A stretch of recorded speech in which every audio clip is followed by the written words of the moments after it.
From LinkedIn News, I'm Leah Smart, host of Everyday Better, an award-winning podcast dedicated to personal development. Join me every week for captivating stories and research to find more fulfillment in your work and personal life. Listen to Everyday Better on the LinkedIn Podcast Network, Apple Podcasts, or wherever you get your podcasts. The HP AI PC breaks language barriers instantly by translating up to 44 languages in real time, powered by the Intel Core Ultra processor. With the right tools, work doesn't have to feel like work. Learn more at hp.com/AIPC.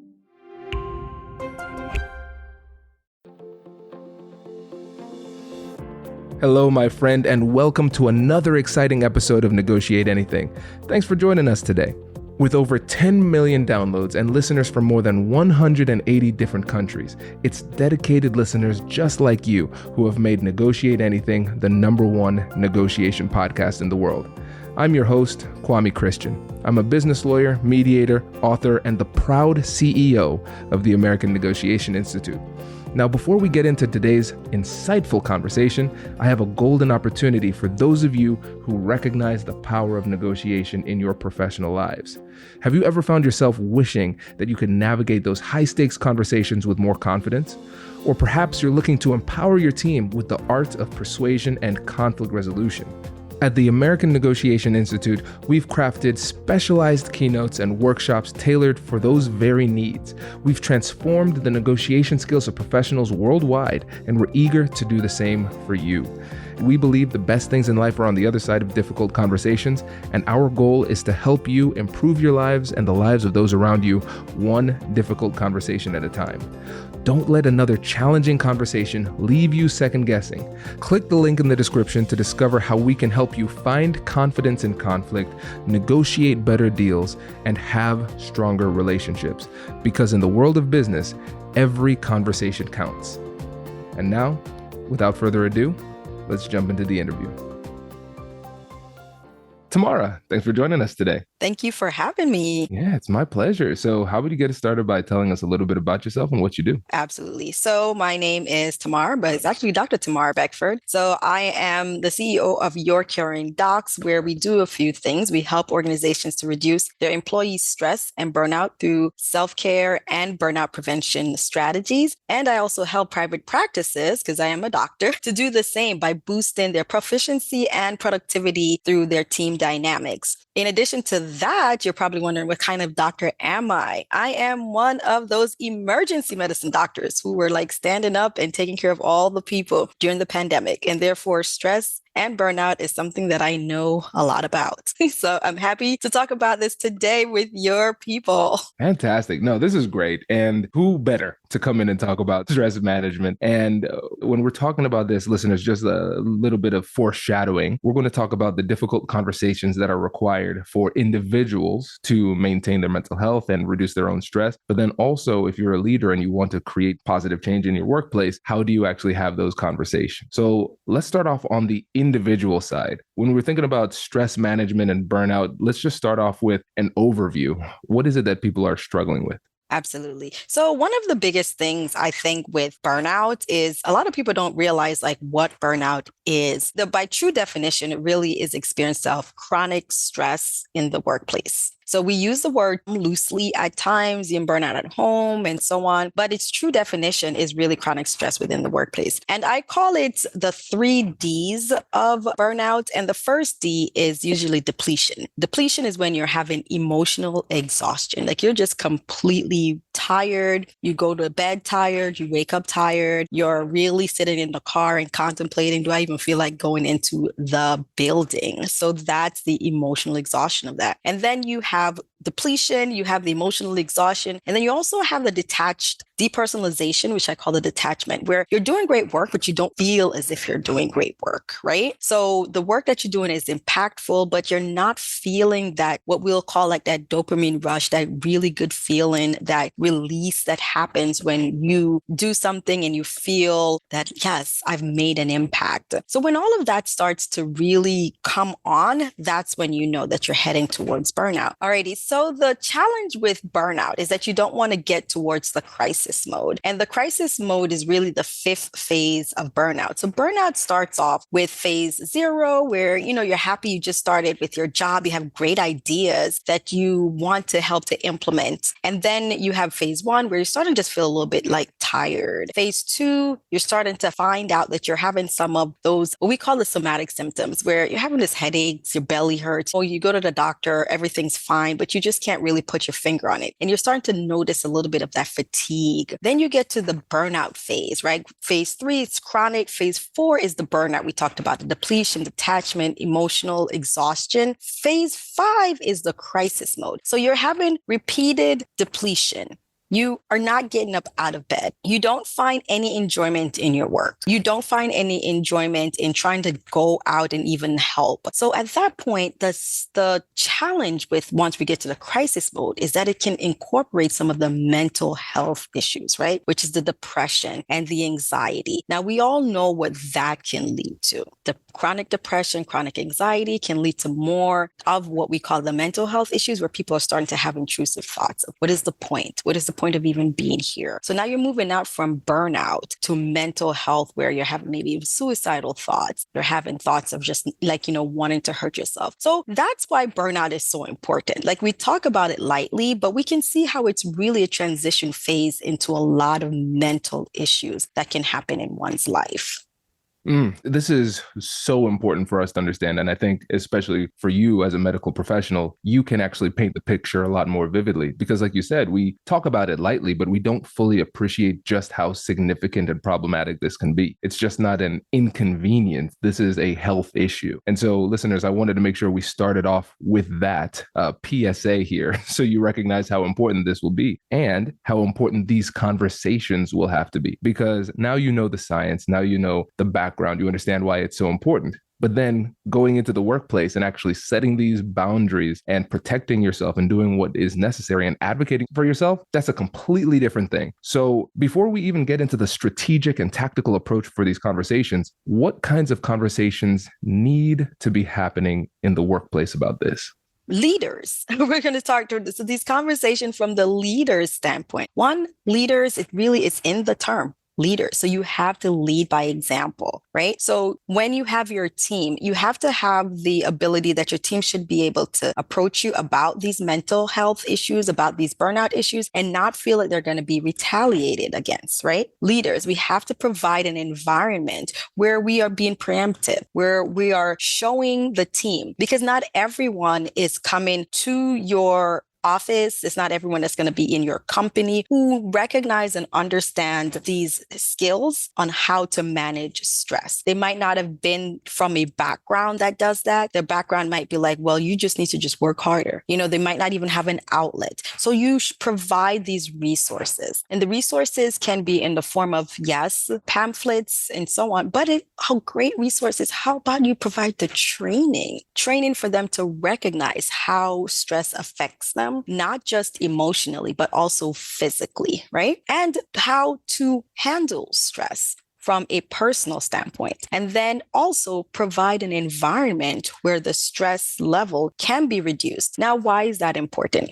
In addition to the medical aspect we just talked about, there's also an increased return on investment. For each of the investment that you do as an employer or a leader, you're going to get a 3 times return on that, because you're having less turnover on your team. You're now having a team that can work and be more productive, because they're at their best and they can be at their optimal for longer periods of time. And also the cost benefit for having to pay for the long-term medical issues that occurs with chronic stress. So it's a win-win situation in really providing this for your team. This is really, really great, because there are a couple of things that I want to pull out here. So first of all, as a leader, one of the best things we can do to help our team manage their stress is by managing our own stress. I think that's really important, because a lot of times we have that service-driven mentality where we're saying, okay, what I need to do here is I need to focus on everybody else and not focus on myself. But then we are getting stressed out, and then we're sharing that stress with other people, whether we want to or not. So I think that's really important. Put on your own oxygen mask first, and then start taking care of other people. And then when it comes to the next thing that we have to do here as leaders, when it comes to providing resources, is not just giving pamphlets and then piecing out. It's actually understanding the information and then really working hard to put this into practice within our organizations. Very important. Now, when we're thinking about the leader's approach to this, because we can truly use a win-win mentality here, like you said. And a lot of times when we're thinking about the conversations, we feel selfish when we're trying to focus on our own mental health, but we have to recognize that we are helping everybody around us. We're helping our teammates. We're helping our organization by taking care of ourselves. So we can really have a lot more confidence going into these conversations because this is not selfish, it's self-care. And if we take care of ourselves, then we can take care of our job too. Absolutely. And that's the point of self-care, is really to enhance one's own well-being, especially during times of stress. So if you are learning how to do these management and these stress reduction techniques, when the stress level goes up, you already have something in your toolbox. You already have the arsenal. Now, one of the real great investments, or return, I should say, on investments of being able to do all this and learn it at work and even to teach your team, is it spreads through their lives. Now they're able to use those same techniques at home. This is not just something that's applicable only during the work hours, because people's lives are continuous, right? You're going to have stress during other periods of the day. You're going to have stress when you go home. You're going to have family members who are stressed, even in your direct household. So everything that you're learning, guess what? You get to teach them. And now your household, the same harmonious team that you have at work, they can also now have a harmonious team, aka family, at home, because these techniques, they're all applicable to life itself. Yes. Oh, this is good. This is good. For the rest of our time here, I want to dissect two major conversations here that have to happen. So first, we have the conversation where we're advocating either for ourselves or we're advocating for changes within our workplace to make it better. The other type of conversation is when we are trying to persuade somebody else to take care of themselves. Because you're a Caribbean American, I'm Caribbean American. I know there's the saying, it's like, oh, this person's lazy. They only have 3 jobs. Yes. So it's like, cool, you worked hard. That's not hard enough. It just keeps on going. And so let's say we recognize this pattern in somebody else. And we're saying this person is very stressed out, but they feel like they should be doing this. And there's some kind of admiration that they have for working in this way, in a very detrimental type of way. So if you see that person in your life and you're trying to communicate to them that there is a better way and it's okay to take care of themselves, how do we have that conversation? This is such a great question. When we are thinking of ourselves and not really just taking a step in a bird's eye view of life, we go hard. We go hard to the point that we are just finished. I kind of liken it to trying to wring or trying to get water out of a dry towel. Like everything is completely done. However, when we look at others, we can see all the strategies that they need to take in order to improve themselves, right? One of the first things I said is, what would you do and what would you tell that person, that version of you? Number one, what is your goal? Because a lot of the times, the reason why someone is working so consistently and hard is because they're trying to achieve a goal. A lot of the times it's a financial goal. Now, this might not be the answer that you guys are thinking about, but I read a lot of personal development books and I'm deep into that space. So we're heading into that space right now. Number one, what is the goal? Is your goal a financial goal? Because there are more than one ways to achieve said goals. One of our, and I will call it our traits as hard workers, type A, West Indian, Caribbean people, is if you want to get farther, you need to work even more. So it's a work more versus working smarter type of mentality, right? And it applies to that in living color thing. They say you only have 3 jobs. Yes, because you're trying to achieve. But how can you achieve that same goal by working smarter? Number one, what is your endpoint? Is your endpoint to get that certain number, or is your endpoint to get to that certain number and be able to enjoy yourself? Because if your endpoint is to say, I want to earn $120,000, okay. And so in order to do that, I have to work 3 jobs. Okay, that's fine. Now you're at the 120,000. What was the intention and what was the reason you needed the 120,000? Was it to invest in something or was it to live this lifestyle of $120,000? So it's now to live the lifestyle. Okay, so you're there. Are you able to live that lifestyle or are you at work? Hello, my friends. Before we get back to today's episode, I want to ask you a question. Have you ever wondered how to elevate your team's negotiation game and how you can help the folks on your team have better, difficult conversations? At the American Negotiation Institute, we offer transformative keynotes and workshops tailored to empower professionals with top-tier negotiation and conflict resolution skills. Whether it's a keynote for your next event or hands-on training for your team, we've got you covered. Don't just negotiate. Master the art with the American Negotiation Institute. Click the link in the description to find out more. Elevate, negotiate, and succeed. Introducing the HP AI PC, your powerful AI assistant. Easily search through personal files, gain valuable insights, and make smarter, more informed business decisions. Unlock the future of work today with the HP AI PC, powered by the Intel Core Ultra processor. With the right tools, work doesn't have to feel like work. Learn more at hp.com/AIPC.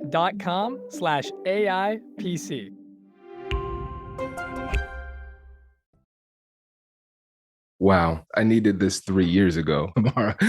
This is really great because we can actually see how this conversation is a conversation that we can have effectively as we're working with other people to try to persuade them because they have their goal. But let's think a bit more strategically about that goal. Let's go deeper into the goal. What is it? Why do you have that goal? And then bringing lifestyle into that as well, because a lot of times we just have a very monolithic goal where we just say, yep, it's a financial goal, that's it. And then I'm willing to sacrifice everything to get there. But when we stop and recognize, oh, our goals we can move toward both at the same time, then that clarification on our goal can also clarify the strategy. And then we can recognize how this also becomes an internal negotiation too, because we have to start to challenge ourselves in the exact same way that we challenge other people. Yes. You know what is the hardest thing for me to see as a person and also as a physician is someone who has worked their entire life, right? Has done the delayed gratification because we're so embedded in delayed gratification, which means that the self-care wasn't happening. And self-care incorporates, it's not just the mindfulness, the gratitude practice, the yoga, the eating healthy, but it also is the going to the doctor, going for your appointments because you're so busy working towards said goals. Now you've put that off to say, well, once I retire, I will be able to enjoy this, enjoy that, and boom, you retire, everything goes down the hill. You're not able to enjoy any of the things while your health challenges are up, you're unable to that yacht that you were able to buy. It would be nice if you have a yacht. Just call me. But that yacht that you were able to buy, you can't now enjoy any of these things that you've worked so hard for. Why? Because you were not taking care of self along the way. This is a journey that you're going to together. So it's the journey where you're working hard towards your goal, but you're also taking care of yourself because longevity is what you're working towards. This is powerful. This is powerful. Yeah, because when you think about the quality of a deal, that's really what we're looking at a lot of times when we're negotiating. And if you're negotiating with yourself and the deal you come up with is, I will work myself to death until retirement in my 60s and then I'll have fun. You negotiated with yourself and you made a bad deal. That's a bad deal. You agreed to a bad deal, right? This is really, really powerful. And then again, just honoring the fact that it can be a both and not an either or. It's not work and then or play. It's you can work and play. You can have fun and still be very, very successful. Now let's get a little bit deeper since you've been reading a lot of self-help books. So what is it that holds us back from accepting that? Because sometimes it feels almost inappropriate to enjoy the process, and pain seems to be a necessary part of the process. So what leads to that belief? I'm glad that you used the word belief because our mind has been really trapped in a section of And this is just not just an anatomical aspect of life, but it really is a protective mechanism that we have, right? So our mind is set to protect us and keep us in zones that are comfortable. And it's just like, oh no, you shouldn't do that. Stay here and be protected. So when our mind is set like that, anything that's set to really bring us out of that comfort zone, our mind throws in, I don't know if anybody else has this, but these scenarios that are just outrageous. Why would that even happen? But that's what happens to protect our minds. So when we're saying now, well, I would love to earn this amount of money and I would love to start this journey on self-care. Well, do you really need to start the journey on self-care? This is your inner thoughts. You're already doing things, right? Don't you have to walk back and forth all day? So do you really need to exercise? You kind of are exercising, isn't it? So you're talking about negotiating. Your mind starts to negotiate some random, crazy, one-sided deal. We all know that, right? For negotiation to be good, both parties need to win. No, not when this mind takes hold of you. So a lot of the negative thoughts that happens that prevent us from really moving forward, it's really based on from a chronological standpoint of adaptation to life in protecting us. But right now, we don't have that saber-toothed tiger chasing us down. So no, we don't need to be under chronic stress all the time. We need periods of rest, but our minds under stress, right? So it exaggerates things. And for those who are not even aware, your brain and your mind cannot determine the difference between something that you made up in your mind and something that's actually happening to you. So your body will physiologically respond to whatever it is you throw in that you made up. Even if it's just a made up thought, your body will respond as if it's real. It can't tell the difference. So you're there saying, oh my gosh, when life hits, it'll be great to be able to, we'll use that same $120,000, man. As soon as this happens, A, B, C, D, E, and your brain is like, yes, all these great things will happen. Now, your mind gets into a thought, but wow, I should be exercising and I should be eating healthy. And maybe I should learn how to reduce my stress a little bit, add a little bit of meditation. It doesn't have to be anything deep.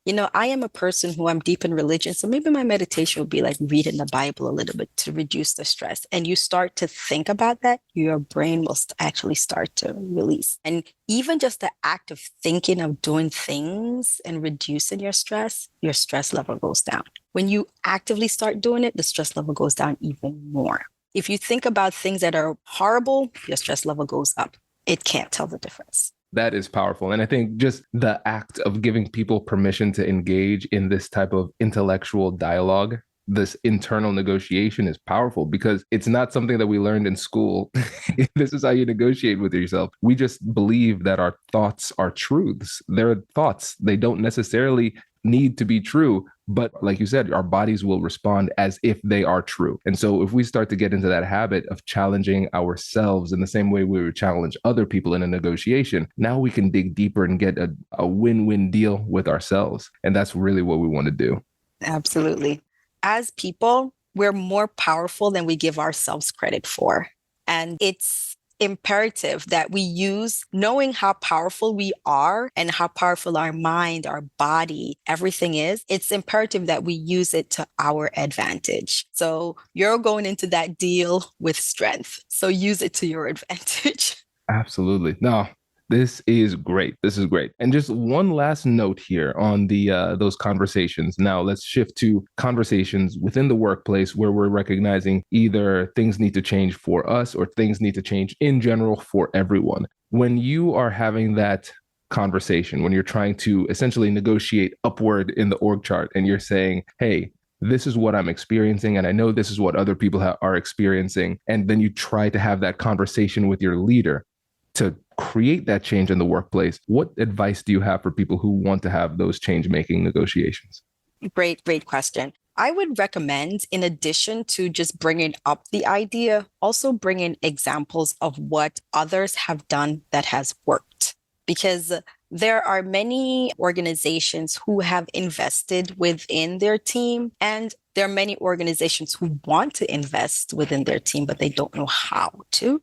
And then there's some organizations, unfortunately, who are resistant to it.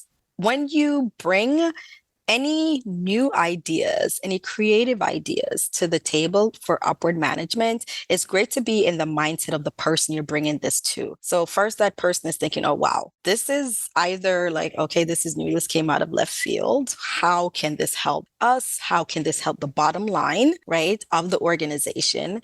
And what is it that I now have to do in order to make this work? Have you created more work for me? Unfortunately, that's how the mind works, and that's how people are, right? So when you bring these ideas, you're not just bringing the ideas, but you're bringing how these ideas can work. This is what I've seen other organizations do. This is what has worked for them.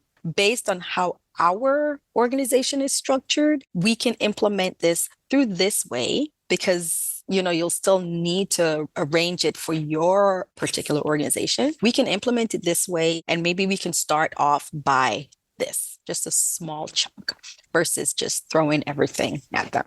Oh, this is great. Negotiation masterclass here. So first of all, I want to recap this. We got first start with examples, not just from yourself, but from others. Because if you just come with a subjective experience, but no receipts, no data, no evidence, then we have to recognize confirmation bias. And confirmation bias doesn't always come from nefarious bad actors. Sometimes it just comes from people being people. That's just a natural consequence of your existence. And so you have a situation where somebody says, oh my goodness, I'm already burnt out and stressed out. Your manager, the leader of the company is probably already feeling that way. And now you bring a problem. Now it's another thing for them to do. And so confirmation bias, they don't want to believe this because it would be better for them if this wasn't the case. Absolutely. And so we say, all right, I'm going to circumvent that predictable psychological response by coming with specific examples. And now, just like a negotiation, we're going to come with an offer too. This is the initial offer. I'm not just going to say, hey, boss, here's a problem, and then peace out. We're going to say, all right, hey, well, I was thinking about what could work. This is how it could work. This is how we could implement it. And here are some examples of other organizations that have done the same. And just like that, you have actually not only started the conversation and conveyed it in a very effective way, but you've also reduced the stress that your boss might be experiencing by showing that it's viable and not as scary as it might have otherwise seemed.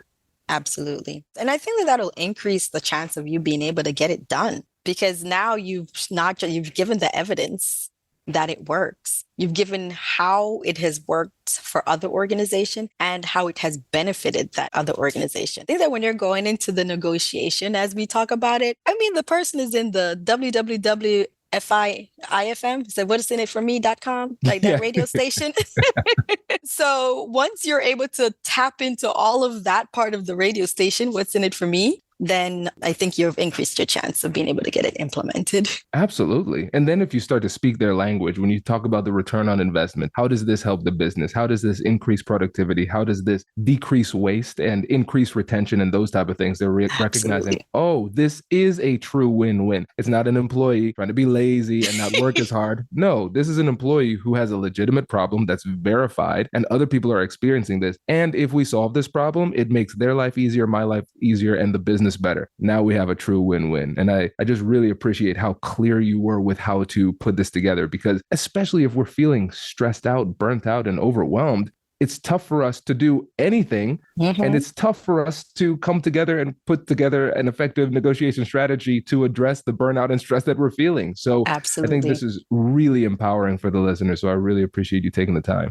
My pleasure. And one of the things that is so important when we talk about like the stress and the burnout, one of the parts of the brain that it affects a lot is that executive function portion, which is what we just talked about, where you're making these decisions that are based on deep understanding and deep meaning. So to be able to get these processes in place prior to someone getting to that point is so important. Absolutely. Oh, this is great. Tamara, I really appreciate you coming on the show. And can you let the listeners know again about you, your company, company, your speaking, and how they can get in touch with you. Absolutely. So I am available on LinkedIn. You can find me if you are in the world of looking for a dynamic speaker to speak on stress management and burnout prevention. I'm also on Facebook, where I talk a lot about our private practices, helping to improve productivity, proficiency, and team dynamics. Both ways you can find me is my Your Caring Docs website. That's Your Caring Docs, which is URCaringDocs.com.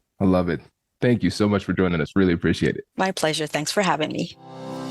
Congratulations! You've just joined an elite club. By listening to a full episode, you're now officially on the Negotiate Anything team. So welcome aboard. What most team members do is they subscribe to the podcast because that allows them to automatically get the latest episodes of the show. The best things in life lie on the other side of difficult conversations. Keep learning, keep practicing, and keep getting better. Your relationships will improve, your career will soar, and you'll have the confidence you need to get the most out of these crucial conversations. Again, thank you for joining the team. We're excited to have you, and I will see you in the next episode. I'll catch you later.